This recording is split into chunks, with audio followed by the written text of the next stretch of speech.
Welcome back to the podcast. Today we have Tom. Hi, Tom. Hi, mate. Thanks for having me on.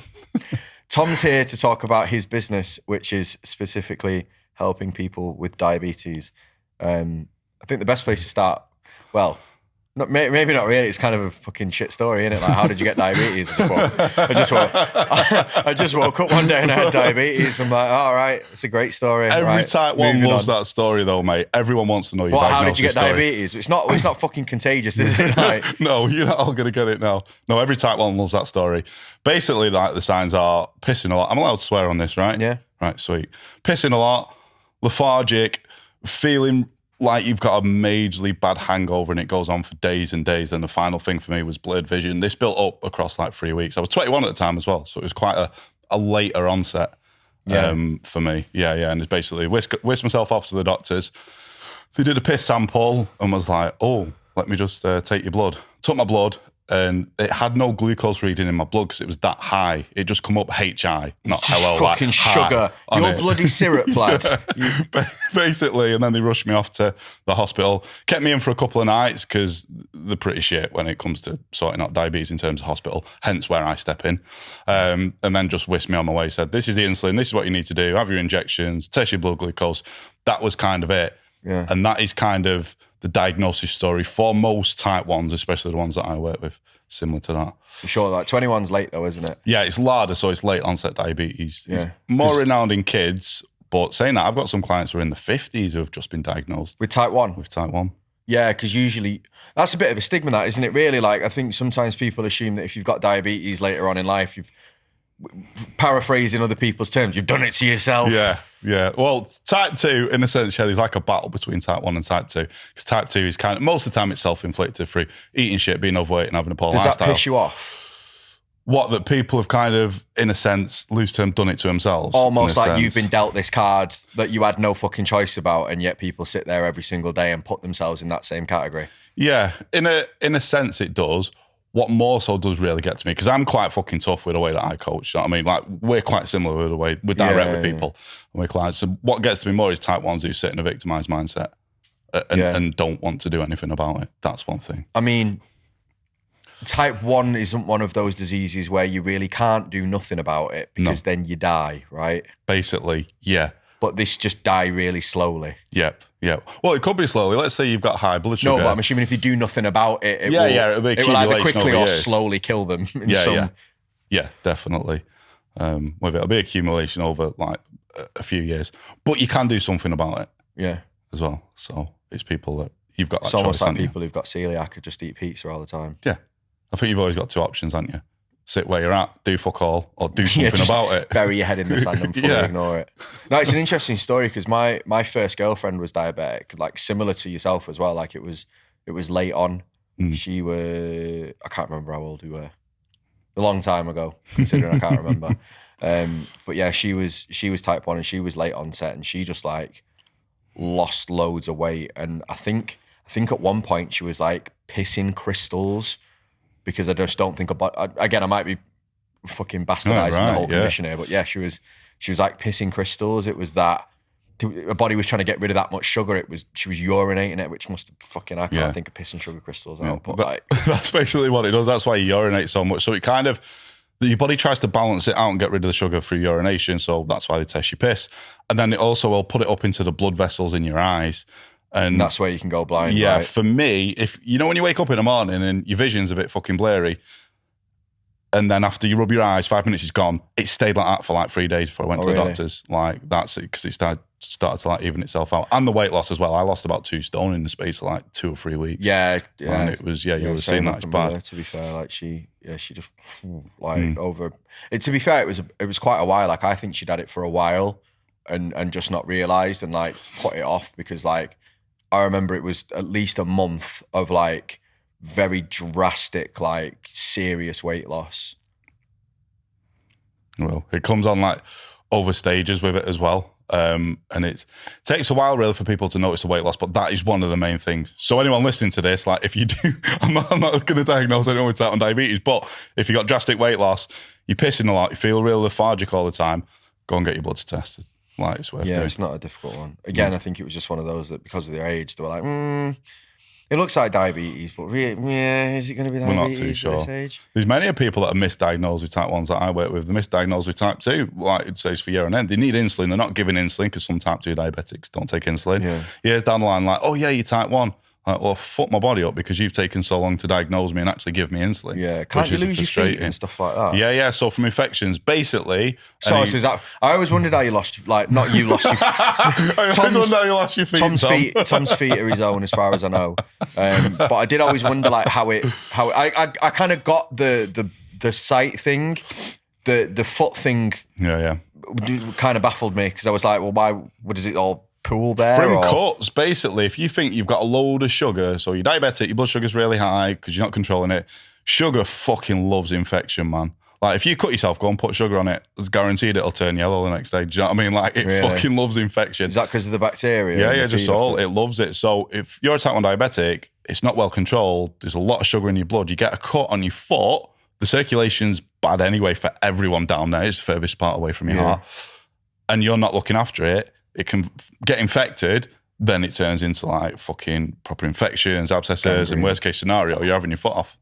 Like same with limbs, legs, if it gets that bad. Yeah. So it can be quite severe. I have actually got clients who have been in that situation. Yeah, because I always knew it was like a side effect of like not taking care of diabetes, but I never knew the actual mechanism. Yeah. I thought it was some kind of like, I don't know, sugar build-up in your feet or something like that. Yeah. So what it basically is, it can be quite severe, and obviously like it can lead to death, it can lead to kidney failure, loads of organ failure, loss of sight, like we say, loss of limbs. There's a lot of shit that can happen. But there's a lot of good stuff as well, hence what I'm doing and the sort of mindset and outlook that you can have towards life from it as well. Go on, talk about some of the positives of having diabetes. So I'd say like... Because some people would be like, are you like positives of having diabetes? Other than if you're a bodybuilder and you get a shit ton of free insulin. I speak to a lot of type 1s and they're like, I can't think of any fucking positives. So I'm like, well, first of all, you need to switch your mindset. Do you know what I mean? I know you're big on that. And I think with me, a huge positive is, I mean, look, I won't be sat here today doing this podcast, spreading the word, kind of educating people. Yeah, that's true. I'm being a coach for type 1s if I didn't get type 1 diabetes. When I was diagnosed, I always fluctuated around with the idea of getting into personal training and the fitness industry. And I didn't do it. I worked like fucking door security, dead-end jobs. When I got this, I was like, right, after kind of accepted it, I was like, right, I need to pull my finger out my arse and decide what I want to do in my life. I was like, I've always wanted to, do something with the gym. I love it. And that kind of pushed me to get into coaching. And then over the years, obviously, it's turned to just coaching type 1 diabetics. So that was the first thing. The other thing as well, and it's like I say to a lot of clients, and anyone that gets any sort of life-changing event or condition, you can sit there and bury your head in the sand and use it to fucking dwell you down and just beat yourself up and deteriorate your life. Or you can use it as kind of what I see diabetes as, is fire and fuel to why I have to succeed in everything that I do. And I use it with that frame of mind. And if I didn't have that, I might have something else to use, but not as strong as this. Yeah. Yeah, I'm with that. Obviously, like with accident with my knees and stuff like that. Yeah, we're going to say your story. Like, you kind of have it in your head like, well, it can't be as bad as this. Like, nothing that happens now will be as bad as this. So. Yeah, I think that's a big thing. I think everyone's had some sort of big life-changing event like yourself with your knees, like me with type 1 diabetes. And it's, I just love to be able to spread the word and say, look, you've got to see it in that mindset, in that frame, because there's a lot of people who don't as well, which we'll really get to. And like with you, if you didn't see it in that frame of mind, you might not be sat here with all the success that you've had at the moment. You could have just been fucking burying your head. Like, True.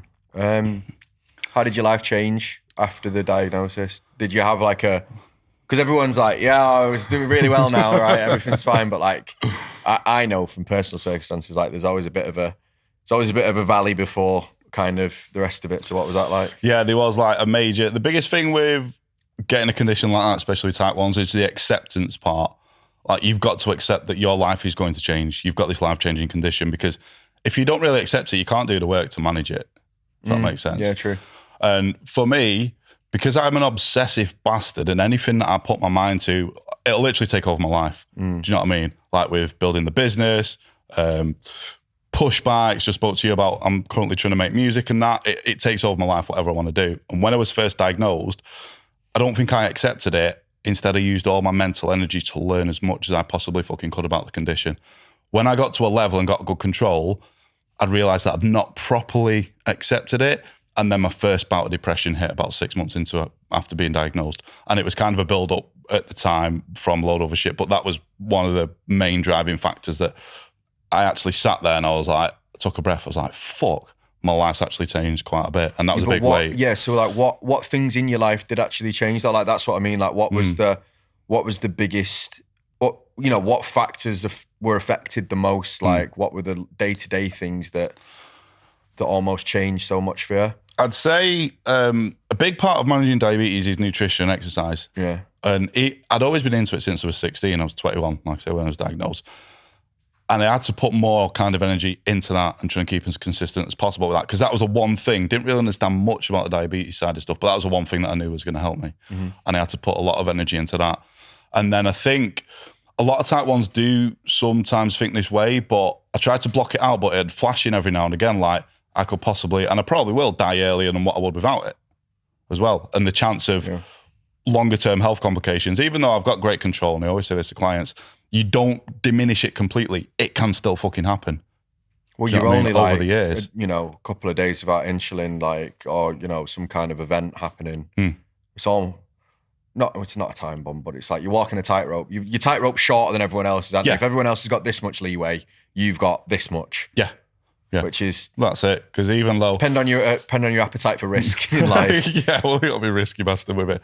But that's it. Like, even if you do keep great control like me, there's still times when you go high and when you've got high blood glucose, or low, and your body doesn't like it. And if you think of that over 50 years, that's damaging. And it's that like the was little hard things, isn't it? Like, so like when I was with my ex, like she'd already kind of got control over it. So like I was kind of looking at it from a situation of like somebody that was already it was bedded in.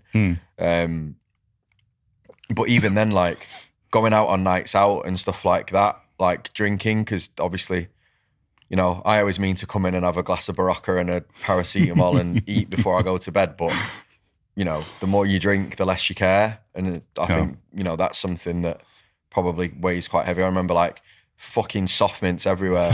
Car was full of soft mints Sweets all the time. I think I had a Honda Civic at the time. Couldn't afford a Type R, so I just got the red one that kind of looked like it. Thinking I was a boy racer. I was just fucking, soft mints everywhere, sweets everywhere, like Coke in the back seat. Not that, you know what I mean. Cut that out. That was a bit before that, actually, so we're all right, I think. But yeah, like it was, it felt like it was always like phone, wallet, keys, sugar. Yeah. A little bit. Yeah, that's what it is for me. And one point that you touched on there is alcohol with it. Because I like a drink sometimes. I go out, get a little bit messy and that. And it's trying to control it around that while still having a life was a big one. And I think a big thing for me is... because at 21, you'd have been like prime. I was wanting to go out. Like I said, I was working the door at the time, but the weekends off, I was wanting to go out and stuff. And first time having a drink, I absolutely shit myself. My blood glucose levels went really high, and then I was always told that you've got to eat so you don't drop low. Because that's one thing you hear. If you've had a drink as a type 1 diabetic and you drop low and you sleep and you don't wake up, you're fucking goners. It's these little things that do play weight on your mind sometimes. And I think a big one for me is I've got a fucking major sweet tooth. If you see my socials, I love my cakes and stuff like that. And I remember thinking, like a lot of people, shit, this is, as soon as I come out of hospital, I was like, bastard, I'm not going to be able to have any cheesecake or Chinese anymore. Yeah. Because I was under that misconception that I couldn't. Little did, I can if you get your insulin right. But that was another thing that I thought had changed massively. And it didn't. Yeah. Josie was a vegan, to be fair. So I was like, I remember I booked a restaurant at Rosso's. And if you know Ross, it's quite expensive. At the time, I could not afford it as well. So I was like, really stretching for this. And then she was like, looked at the menu. She was like, have I told you I'm diabetic? And I was like, I took her to pasta place, for fuck's sake. I'm like, how much worse can it get? And she went, and I'm vegan. I was like, right, you're taking it short. Right, you're joking. It's a jelly baby. You're joking, aren't you? She was like, no. And I was like, is there anything you can eat on that menu? She was like, I think they do mushrooms. And I was like, fuck's sake. Oh, man. Apparently the worst combination ever of diabetes and veganism. Just lowering the fucking available pool of foods to next to nothing. Still someone... Because obviously like a vegan diet is usually quite carb heavy, right? Yeah, so it like is. if you're well, you don't have to remove carbohydrates, but I'm assuming that, and again, I don't know this, like I'm talking out my ass probably, but like you would try and not over consume carbohydrates because then you end up having to administer loads of insulin, and it's is that correct? Yeah, it's kind of like some type ones. Because I'm talking carbs. from like Daily Mail understanding Of diabetes here. Newsflash. Yeah, Steve says type 1 diabetics. Yeah, as in like I only heard what I've heard. Like I only know what I've heard. It's kind of half and half, true and not. Basically, like, I mean, probably on a day I eat 500 grams of carbs. I'm quite active. I ride my bike, I run. But it's understanding how to use your insulin for that. A lot of type 1s will stray away from eating carbs because it's like putting a plaster over a cut that needs stitches. If I don't eat it, I don't need to take exactly. it. Yeah. Exactly. And you see that a lot of in the fitness industry and shit like that, don't you? Like, they're trying to take something away without actually learning how to do it. Can you go keto if you're diabetic? Yeah, a lot of type 1s do go keto. And I've fucking tried it in the past. Like, I'm big if you're a coach. Like, try every different fucking diet possible, especially with me being a type 1. I tried so many different things. Do you need less insulin or no insulin if you go keto? So you need less insulin because protein and fats still convert into glucose, don't they? So you still need some. But would you like? It'd be less. Would your long acting cover that for the most of the day? You actually need more long acting. Do you? When you drop your carbs down, yeah. Funnily enough, a lot of type 1s don't know that as well. There's all these little things, but yeah. Right, who teaches you this? Who teaches you this? Obviously you. Like, but like, is there any kind of education? Honestly, no. If any type 1s do listen to this, or I'll fucking share it when it goes out. No. Really? Like, when I was diagnosed, mate, it was, this is an insulin that you take once a night in the evening. This is your long lasting. It trickles in the background. This is your rapid acting that you take with food. This is your finger prick stick, because we didn't have the tech like we had now, years ago. That's changed. We'll go on to that, 'cause that's changed quite a lot. This is your finger prick stick. This is what you got to do. You know, you're all right injecting. And I was like, yeah. And being honest, mate, like, before I got diagnosed, from 16 through to 21, I was smashing anabolic steroids in me like there was no tomorrow. The needle's tiny. You're like, that little bitch all day. So that probably did escalate. I've always had the gene, but the steroids would have escalated it, because I told the doctors there. It does fuck you up, though, because I remember I did sports science at uni, and you always take lactate tests from the end of your fingers, and like, it feels like you're dry sometimes. You're like... trying to fucking squeeze a little bit of blood out of it. Like, literally, like, I'm all right now, we've got the Libra and the technology, I still finger prick, but literally then, because I was testing so much, like I said, I was obsessive, I was testing 20, 30 times a day. That's 20, 30 pricks in the end of my fingers a day. You just build up hard skin towards it.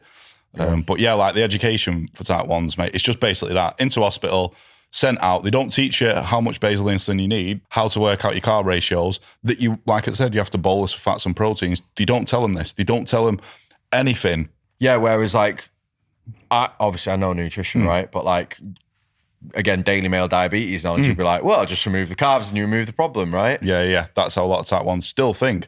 And it's not. So there's no education. There's a little course that you can go on called DAFNE, and it teaches them how to make certain adjustments and how to carb count. They have, anyone that's involved in DAFNE, if you listen to this, like, no offense, but you've overcomplicated the fuck out of it. And we get that coming with clients when they come into our program. They're like, oh my God, like, it's so simple, I can actually understand it. When I did DAFNE, it was too much. Go on, explain to us like what DAFNE is. DAFNE is basically, it teaches you how to carb count. So let's say, for example, they always start people on 1 unit of insulin. You know what an IU is, very small drip of insulin. Covers 10 grams of carbs. And you do that for all your meals throughout the day. It doesn't work like that. Your body's different. Isn't that mostly overkill? Yeah. From what I'm aware of. Yeah, but with someone, let's say... Or does everyone have different sensitivities? Everyone has different sensitivities. So let's say for someone who's extremely overweight, might need like 3 units of insulin per 10 grams of carbs. Yeah, and if you're really insulin sensitive... you can get more. I mean, for me, I need about 1.5 units in the morning per 10 grams, a 1 to 10, so I'm actually straight down the line there. Later afternoon, and then in the evening I'm like 0.8 to 10 grams. So it changes as the day goes on. Okay. Another thing that doesn't get taught to type 1s as well. And what's the process like for learning that for yourself? Like, what do you have to go through to figure that out? Basically, all they say with the hospital is you're a 1 to 10 and they send them away. Yeah. And you do that breakfast, lunch and dinner. It doesn't work. The process that we kind of use with clients is you need to eat a meal that's low in fat and low in protein, because that's another story, just why.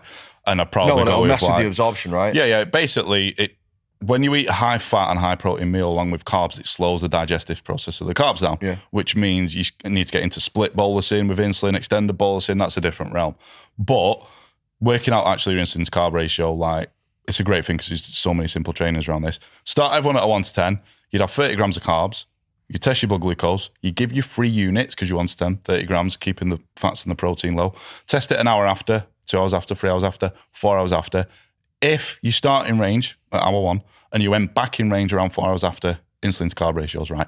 It's as simple as that. Oh, and then you would like maybe adjust by 0.2. Yeah. If you had to. Either way. If you was around it, let's say, so on the scale, me having a hypo is 4 moles, or 4 millimoles of glucose per like blood.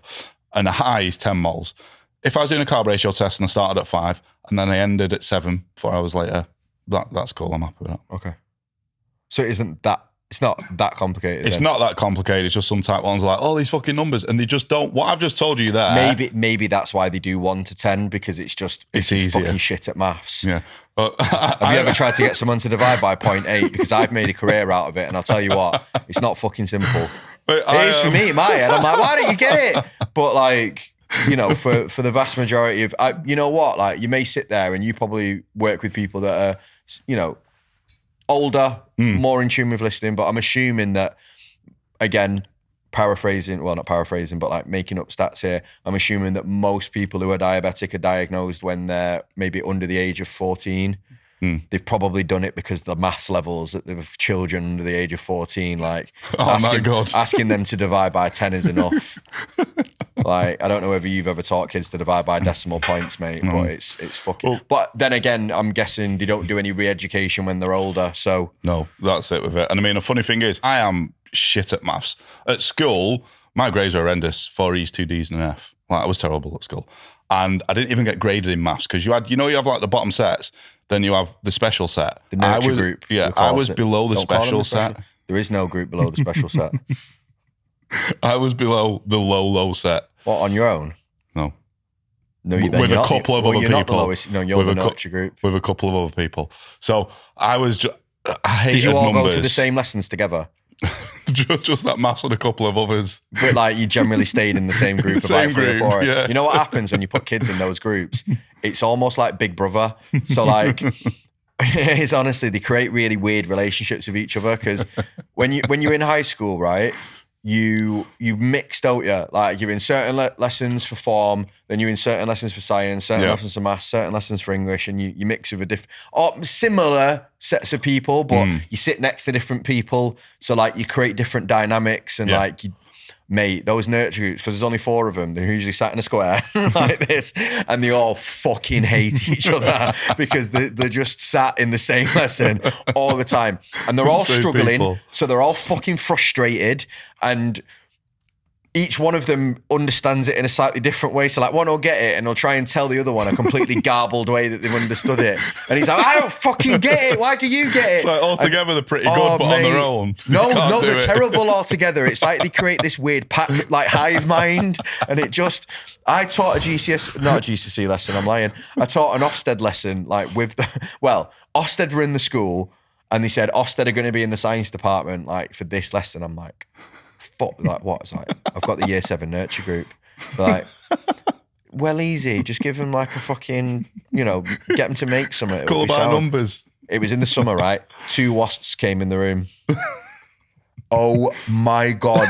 One of them just pulled his jumper up over his head and put his head down on the desk and started screaming. The other one just started throwing books across the classroom.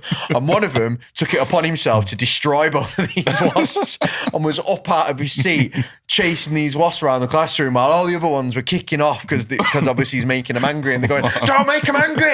Don't make this kid's fucking chasing with a science book. And I'm just sat at the front.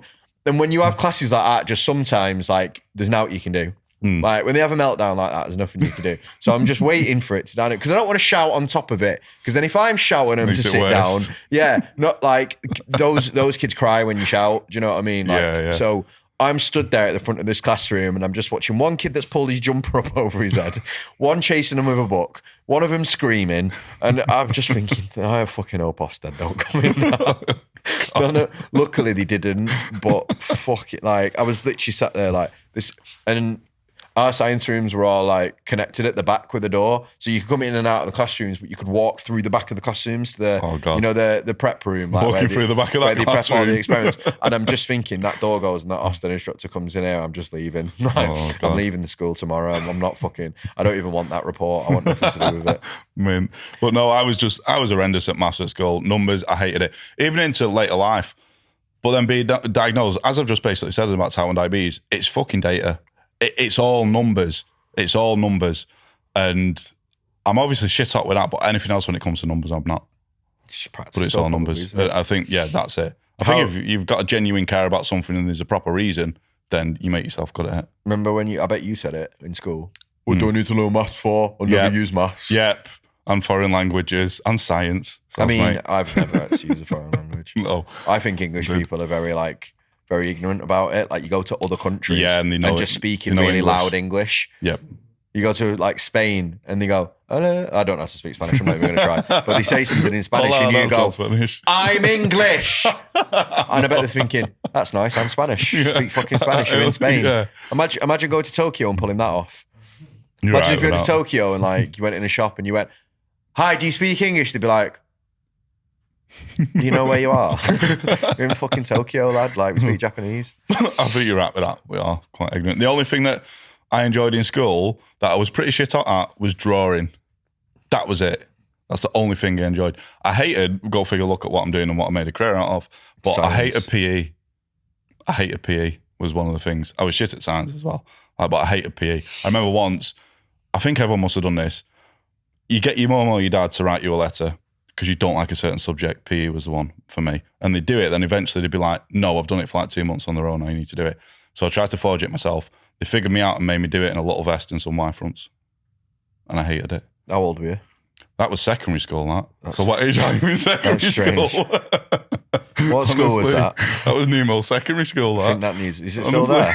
It's still there, is that like shut down through... What was... Nowadays you wouldn't get away with that. What was that pedo operation? Operation U-Tree, weren't it? Was that not shut down in the Operation U-Tree sting? You wouldn't get away with that nowadays, would you? I mean, you shouldn't have really got away with that back then, but there we go. And no, I never got one of those notes because my mum was a teacher. So oh God, I got told to fuck off. Go and do it. My mum, when you were ill, used to take the batteries out of the remote control so you couldn't turn the TV on. Oh mate, like as in like if you're ill, like you better sit there and die all day. Like you're having there's no fun in this house while you're ill. You got birds as a feather on all day. Because she used to make me grandma come round and watch me. So then I'd be watching like old detective things. I can't think of who they are on like Gold or Dave. Inspector Morse or anything like that. We're even Inspector Morse. It was like the American ones. Simon, throw out some old American detective shows. Can't remember what it was. Last of the Summer Wine. No, she did. She did enjoy Last of the Summer Wine though. My grandparents are all like Irish. Lee. Columbo? Yes. Columbo. Yes. Stuff like Columbo. And all that nonsense. It's like daytime detective TV. sitcoms, and it was ruthless. And she used to make a drink when you were ill out of OXO cubes. Oh. So it's essentially just like beef stock in a Never cup. had that. I wouldn't recommend it. I've had my mouth washed out with soapy water for swearing. Yeah, my mum did it with fairy liquid. I thought she was blagging it. Yeah, it's not nice. I'm going to wash your mouth out with soap. I was like, hey, you fuck. I think we grew up in a good era that you can't do that nowadays. I only said bloody.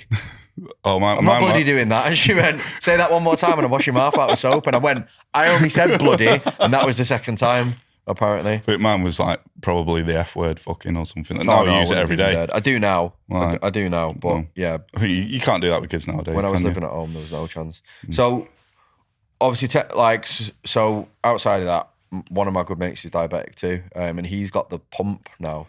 Yeah, that's what I've got. What's the difference in that then? How has that developed? Basically, so with injections, let's say you've got a long lasting, normally you just give yourself a bolus. So you dial it up on a pen, 1, 2, 3, 4, up to your units, put it in. Same with like your mealtime one, you raise that up. You can get half unit pens, which means you could put half a unit or 1.5 units or 2. But that's all you can, as far as you can go. With a pump, I can dial my background insulin in and change it every single hour, every single 5 minutes if I want. And I can go like 0.25 of a unit, 0.1 of a unit. So basically it enables you to really, it's basically for obsessive bastards that want fine control like myself. It really enables you to dial it in because it's off a system and it's off just not basic a plain injection. So it's like a real-time thing. Yeah. In crude terms. Yeah. It stays on you constantly. You're like a thermostat in your house. Basically, almost. Yeah, you can really dial it in. So it stays on you. Like at the moment, I've got like a cannula there. That's the pump. And it stays on you. You change the cannula every 3 days. But you can really fine tune and adjust it. Where does the cannula go? Like into a vein? No, just into the fat in your stomach. Oh, okay. Same with the needles and that. Yeah, it just goes into fat. Needle goes in, a little bit of plastic stays in there. Pull the needle out, stays there for 3 days, and then you change it. But it just really enables you to like fine tune and get really tight control. And I'm guessing you don't have to like, because obviously one of the things with it is for some people, we never used to have to queue at Alton Towers. Yeah. Which is like the only thing I miss about that relationship is that having to queue at Alton Towers. But yeah, because you're like, well, I don't really want to be stood in a 3-hour line and then getting my insulin needle out and stuff like that. And they're like, oh yeah, here's a letter saying you don't have to stand in line. I was like, fucking get it. There's many benefits like that. I sometimes put posts out on my social media as like the 3 benefits of being a type 1. One of the main things is... Do you get a blue badge? No, I do want one though. I'm a special type 1 diabetic. Have you looked at that? I don't need to look into it. No, you know for parking, not like a fucking badge. Oh, you mean like a dickhead? They don't give you a label. I'm Tom and I'm diabetic. My name's Tom and I'm a special type 1 diabetic. I meant for your car, you twat. No, unfortunately not, but I might look into that. I might get them both. Oh, you can see it, because what happens if like you're running low and you're like, oh, Tesco there, and then you're like, I'm not ever sure whether I can make that 100 metres. You've got to stop the car and get out as soon as you run low. If you have too many hypos behind the wheel, you lose your driving licence. That's what I mean. So, blue badge, get in the space at the front. They always have the chocolate at the front, don't they? Straight If you see a random car stuck in the middle of the motorway on the way back, mate, it's going to be me having a hypo. Yeah. They do that with epilepsy as well, isn't it? Yeah, quite similar. But I think, a few of the things that are benefits of being a type 1 is not having to share food, but some people, when it comes to food, they don't give a fuck. I'm like, I've bolused all my insulin for that meal there. You're nicking 10 of my chips. I don't care. They don't care sometimes. Some people that are all right, you can get away with it. You're like, no, you're not having any of that pudding. I've bolus for it. I've already put insulin in. I'll go low. I might die if you take it. Like, you play that on them. The other thing is, like you said about the coats there, many a times when I've been on nights out, warehouse project, if anyone's ever been to the warehouse project in Manchester, queuing to get your coat at the end is a fucking ball ache. It's a massive queue. I just go right to the front and say, I'm type 1 diabetic, and they let me take my coat and fuck off. Also, free water when you're out as well. Yeah. I've got a little wristband there. Type 1 diabetic, insulin dependent, have a water. Yeah. You get some twats that say no, but 90% of them say yeah, free water. Like, at if I gigs. die, mate, it's on your back. Free water at gigs. I've not tried it in Ibiza because of what that'll save you a fucking fortune there. Yeah, that'll save you a bit. Absolutely. Is that the best thing you can think of then? Like you don't have to wait for your coat at the end of raves? No waiting in queues, not having to share food. You know what? When I was bodybuilding, right, I was that like OCD once that I took food into a cinema and they went, you can't take food in here. And I went, I'm diabetic. Yeah, you can take food. Yeah, you take food wherever you want. Yeah, I don't know why my brain did. I think obviously because of my ex, I was like, she got to do whatever the fuck she wanted. I'm like, I'm going to play that card. It. Yeah. I'm not a horrible person, by the way. I was deep in. I wouldn't say it was an eating disorder, but it's obsessive. I'm gonna be. Yeah, to be fair, now I've just said it back out loud. It definitely was an eating disorder. You've just diagnosed yourself. Just went to Cineworld with chicken and rice and lied that I had a fucking lifelong debilitating disease to be able to get my food in. Do you want a flying saucer? No, I'm diabetic. I can't have one. Can you not have the ice blast? No, I've not brought enough insulin for that. I've brought the insulin for my chicken and rice. That's all I've got. The worst thing was the fucking bloke was in a wheelchair at the Cineworld in Ashton I used to do that too. So I'm there lying about it. Mate, I feel like you have used being a diabetic harsher than I ever have. You're not even a diabetic. Quality. I've always said I'm going to hell. And that just kind of proves it. With some insulin. Moving swiftly on away from my transgressions as a young man with clear self-esteem and food issues, you've managed to turn it into quite a successful business. Yes. How do you feel about profiting off people that need help? You know what? This is horrible, man. I'm just trying to deflect onto you. Yeah, this is a big thing. So, like, type 1, and this was a mental barrier. So when I was transitioning over from coaching people fat loss and muscle building just type 1 diabetics, one of my mental barriers quickly to like why did you not do it in the first place? Like why is funny being diabetic Sai used to Sai forced you to do it? No, because I'm like, you know, I'm into health and fitness and I have this, you know, massive barrier in my way of my diabetes. What are you going to coach? Fat loss. I'm like, Just coach diabetic people, fucking surely.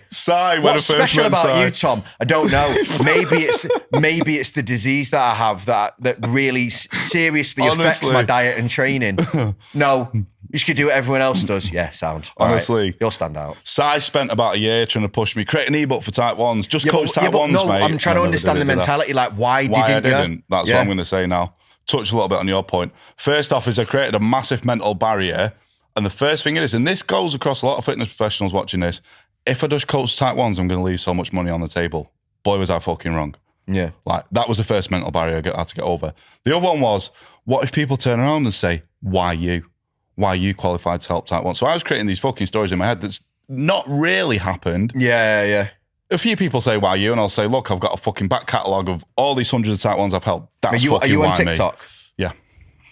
TikTok will quickly get rid of those things in your head because everyone's saying everything that I've ever thought bad about myself all in a row, honestly, all at once, and none of them have faces. No, I've had it already. 12-year-old fucking, not even a type 1 diabetic giving you shit on there. But yeah, that was the other thing. And the other thing was, like you touched on there, I thought, I'm going to be charging type 1 diabetics to help them with control, basically change their life, control their blood sugar levels. And they didn't ask for this condition. How do I feel about that? And I've had type 1s message me saying, what, so we need to pay you? We shouldn't have to pay you. And then I'm like, hang on a minute. Like we spoke about before, one-to-one specialist help. Because when I was diagnosed, there was nothing. I would have quite happily give money over to a type 1 like me back then to fucking help me. I had to do it all on my own. I would have done that. Some people just won't. And that was a little bit, of a barrier I had to get over. And then you convert it into like, somebody's fat and overweight. You can't go to the doctors, they don't really help them. So what do? They get a fitness professional. Yeah. And it's the same with me. So I had to kind of get over that mental barrier with it. Do you, because obviously I know, but like just so everyone's clear, like, do you specifically work with diabetics on controlling their diabetes, or do you do it on controlling their diabetes so they can effectively lose weight? The whole spectrum. So I like to think of having well-controlled blood glucose levels, so controlling your diabetes is going to, if they've got weight loss goals, got muscle building goals, performance goals, help them with that. But the first things first, get those fucking blood sugar levels under control. Yeah, so like the first bit of the program is like for everybody. For everybody. And then it goes into like... That's what we predominantly specialise in. Free being a coach and stuff and working with fats in the past. Once they get in control of that, yeah, if they've got fat loss goals, we'll help them. Got performance goals, muscle building goals, we'll help them with that. But the base foundation is having those sugar levels in control. And it also stems over to like how they feel about themselves. We've had people build businesses or become really successful in their career, all from improving the control. So much shit stems off it. It's not just to have certain numbers or to have a long life and a healthy life. It's all this other shit as well that comes off it. For sure. It's weird that like the NHS like don't really deal with it though, isn't it? They've got dietitians and they've got psychologists and that. Really long waiting times. I've seen a few. They're really long waiting times and they're not very good. Straight out there. What's that? They're not very good. So like for me, like when I had my knee injury, like their idea of being signed off was like I could go for a piss on my own. Like, which obviously for most people is a very rudimentary like life skill, but theirs was like, if you can go up and down the stairs and you can shower yourself, you're all right. With sound. And I'm like, what about all the other stuff I could do before? And they were like, nah, need to go see a physio if you want to do with that. That's more like specialist help. And I'm thinking, how is being able to jog or go downstairs like going front ways rather than sideways like specialist help? So is that similar? Do they like, is there like a, okay, you're not in any immediate danger of dying, so basically, yeah. If they've got, so they test on their HbA1c, which is a 3-month average, and if it's around their terms of being okay, then they're like, yeah, that's fine, won't see you for another year. Or you're okay, you don't need help. And some type ones that I speak to are like, but I've seen the results that your client are getting, I know what I want, but these are just like, yeah, it's not good enough and they're not giving me the help. But 9 times out of 10, they don't really know how to tighten that shit up to make it better for them. What's the difference between, you know, the real life difference? Like how does it feel between the NHS like okay and what you would aim for in your program? Like what are the life day-to-day differences in those two things? What do you mean, like numbers wise, or what would you have to do? No, as in like, so like testosterone, for example, the NHS idea of what's a healthy testosterone is like, as long as you're not hypogonadal, whatever it is. Anyway, unless your testicles have stopped working, it felt like Porky Pig there. You know, we used to go quarter press, 7:15. Unless your testicles basically stop working, they're like, you're all right. Yeah. Whereas like if you're at the high end of normal, like you feel great, like, you know, you have loads of energy, you've got great sex drive. Obviously, if you're on the low end of normal, you're more tired, you find it more difficult to build muscle. Yeah. Like what's the like the real life differences between like the NHS? Sounds like blood sugar control, that as well. Those are the same fucking symptoms with that. Really? I'd say like they are basically, if someone's got high levels, some people in the NHS would say to them, well, you need to sort your shit out now because you've got background retinopathy. So that's just too much sugar in your eyes, say, for example. It's quite a common one amongst the type 1 community if they don't control it very well. Background retinopathy, you need to sort your levels out. And that's kind of it. That's not all they don't tell them how to. And their idea of being all right, let me tell you in terms of numbers. So you've got HbA1c, which is a 3-month average. It's not the be all and end all, because someone could have a shit ton of hypos but have a low A1C. Doctors would then think that's good, but they're having a lot of hypoglycemic attacks. It's not good. That makes sense. That's day-to-day debilitating, isn't it? Yeah. So let's say in terms of numbers. So something that the NHS would probably say was acceptable was an A1C probably anywhere around 8. Yeah, 8%. What we aim for with clients is 6.5% because that's pre-diabetes. It massively reduces the risk of long-term health complications and it's livable and sustainable. We've got some clients that I had mine done today, mine's 5.9. Okay. And we've got some clients that are in 5s. I've got clients that are 5.5. I'm guessing that's better than actually quite a lot of people that don't have diabetes. Yeah, well, the specialist who I seen today was like, if she could have said fuck me and swore, she would have done it. Because she was like, she was like, oh my God, your A1C is amazing. You're basically not type 1 diabetic. I said, I know, it's always pretty much around that. How? I said, well, it's my job. We need more like you. She was great, to be fair. She went, we need more like you. You probably know more about it than me. We need you, contracting for us and all this sort of stuff. But yeah, I'm not going down that route yet. Probably could. But the only thing I won't go down that route is because I like to choose who I take into the program. And with that, I probably couldn't choose. No. But yeah, the same with what you said with you about your knees. There was like, you get up and downstairs for a piss, you're fine. It's similar with type 1 diabetes as well. Oh, you're in an all right control. You're having some massive spikes when you're eating and come back down, but you're in an all right control. It's all right. Yeah, you're not going to die immediately. It's all right. And that's the way it is with that. Some saying this, like if you go deeper into the system, there's some diabetic specialist nurses that are fucking amazing and they will give the patients the number and work really hard. But another thing is some of these aren't type 1 diabetics themselves. And like when we spoke about with me bringing coaches on, they've got to be type 1 and that. If someone's trying to give you advice as a type 1 diabetic and they're not a type 1 diabetic, there's an instant emotional disconnect. Imagine if you've got a long-term health condition and someone who's not got it tries to give you advice because they've got qualifications, quotes, you're like, yeah. But someone who's got it, you're more likely to take advice off them because they understand the emotional connection. I think with obviously there's a level of education that you accept. Like my knee surgeon had pretty decent knees. Yeah. But like, I still took his advice on it because he knew what he was on about. But I'm guessing for general practitioners and like when you go to see GP, blood sugar, like they're not a fucking specialist, are they? They'll tell you what they've read in a textbook. It's in the name, general practitioner. Yeah, they'll tell you what they've read in a textbook. One got his textbook out in front of me once, like for something. He was like, And I was like, I've got Google, mate. Yeah, basically. To be fair to him, the lad was quick. The lad was quick. I went, I've got Google, mate. He went, yeah, but Google can't prescribe stuff, can it? And I was like, fair play. It's like, I got the drugs. But yeah, there is that thing within the NHS. And I mean, like some type 1s will settle for good enough. But like for me, good enough isn't good enough. And for a lot of our best clients, good enough isn't good enough. And that's what your program's built on, basically, isn't it? It's like, okay isn't good enough. Yeah, it is. I mean, we take clients in it who have got really, really horrendous control. And some have got great control, but they just want to tighten it up. Or some have got amazing control, but general day-to-day, it's a big mental burden and they don't understand specifically how to use things like insulin pumps and that. Yeah. So it's a completely across the board that we'll kind of work with. Cool. So with regards to like going into it from a business standpoint, then what was the switch where you were like, right, I'm going to do diabetics now?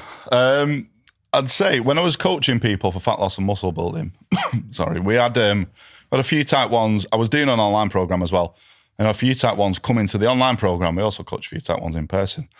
And when I was doing check-ins, I was just asking them for like, we only had A1C then. I could look at the blood sugar numbers. We didn't have shit like average glucose, time in target range, all that shit that we've got now as type 1s, the data side of it. And I was looking at the numbers when I was doing the check-ins, and I could see the numbers improving, the blood glucose data improving, but I wasn't specifically helping them with that. I was just helping them out with nutrition, like you do as a coach, fitness, some lifestyle habits, decent habits, and it was having a positive impact on these numbers. And I was looking at it and I was like, I fucking really feel something from that, because I understand what it's like to improve that control, and they're feeling so much better. And I felt so much, it was probably a bit of a selfish reason, but it's paid off.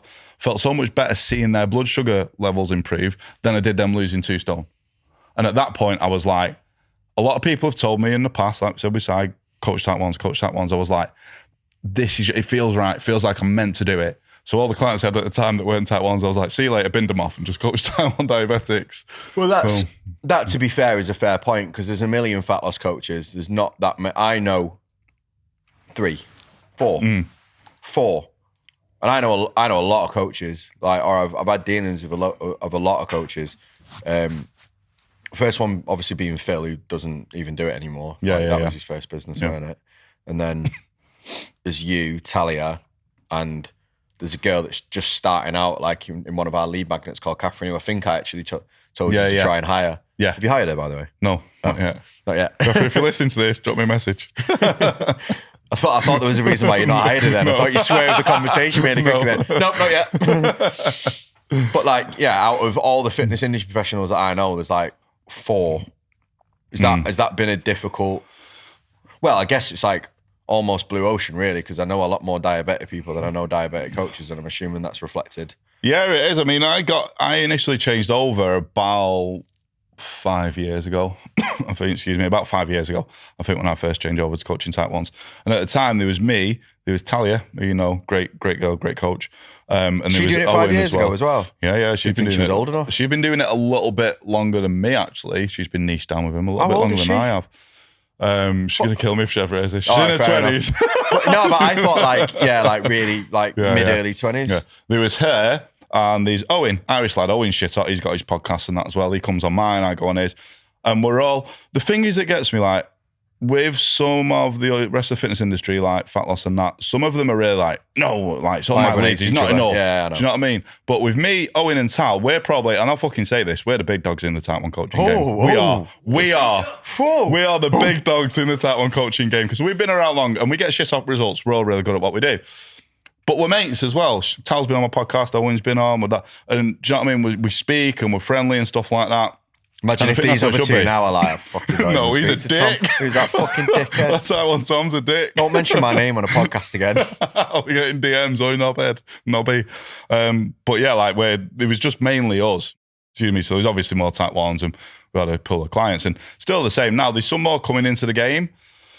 And I think probably the same transitions as what I did, get into fat loss, muscle building, realise it's very saturated and can't specifically find a niche and be like me, oh, hang on. Yeah, I've got this condition. What's special about you? Oh, yeah. Fair enough. I've got this condition, and then sort of build it out from there. I've had a few coaches message me that asked me, how did you get into it? And I just tell them the story that I've told on this. Yeah. I just did it. It kind of happened. It's been hard work, but it's paid off, and I'm glad that I did it. It's like cheesy as it sounds, I see it in this light. I got it for the reason that now I'm going to make an impact and change the world when it comes to it. I think that's the way you got to view it. Yeah, and I'm sure you will. We're going to wrap this up now, but we're going to do a YouTube video right after this, which talks about the specific bits of Tom's business that I think this has really, really helped. Tom has one of the key foundations when I look for people building a business, and the ones that are going to succeed are the ones that have a really deep core understanding of what their clients want and what their clients need. And both of those, because you have to almost give them what they need wrapped up in what they want. And Tom's got a really good understanding of that, and he's used it to success in a couple of things that I want to talk about on the YouTube. I don't want to go into it too much with the podcast, purely because this is a bit much about his lifestyle and his story. But if you want to get hold of that information, it will probably be around this time that this is posted anyway, because obviously we do it on purpose. Same week, Simon says. Look at him with the schedule. As you can tell, I do fuck all to do with scheduling this stuff. You just talk. And Simon sits there like he fucking schedules, but he doesn't do it either. Rebecca does it. Most of this is handled by Rebecca and Jacob, so they liaise between themselves. Simon acts like he knows what he's doing, and I tell the truth. Yeah. As normal.